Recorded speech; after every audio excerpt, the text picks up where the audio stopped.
सातारा लोकसभा निवडणुकीचा अर्ज भरण्यासाठी आज महाविकास आघाडीच्या वतीनं मोठं शक्ती प्रदर्शन करण्यात येणार आहे। यासाठी खुद्द शरद पवार जे आहेत ते आज साताऱ्यात उपस्थित राहणार आहेत। गांधी मैदानापासून या भव्य रॅलीला सुरुवात होणार आहे।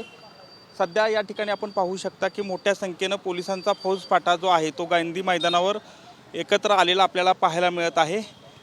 एकूणच सांगायचं झालं तर शशिकांत शिंदे यावेळचे उमेदवार आहेत आणि त्यानिमित्तानं मोठं शक्ती प्रदर्शनाचं नियोजन जे आहे ते या ठिकाणी करण्यात आलेलं आहे।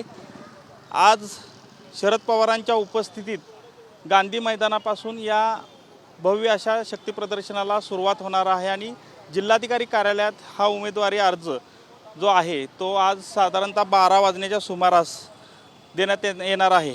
खरं तर राष्ट्रवादीचा बालेकिल्ला म्हणून सातारा जिल्ह्याची एक वेगळी ओळख आहे आणि त्यानिमित्तानं आत्तापर्यंत राष्ट्रवादीनं कायम हा गड जो आहे तो लोकसभेच्या निमित्तानं या ठिकाणी राखलेला पाहायला मिळतो आहे। मात्र मागील 5 वर्षात भाजपचा जो शिरकाव या ठिकाणी झालेला आहे त्यामुळं नक्की या ठिकाणी यावेळी कशा पद्धतीनं निवडणूक रंगणार याची उत्सुकता ती लागलेली आपल्याला एकूणच पाहायला मिळत आहे। त्यामुळेच एकूणच आज स्वतः शरद पवार जे आहेत ते या ठिकाणी शक्ती प्रदर्शनाला उपस्थित राहणार आहेत।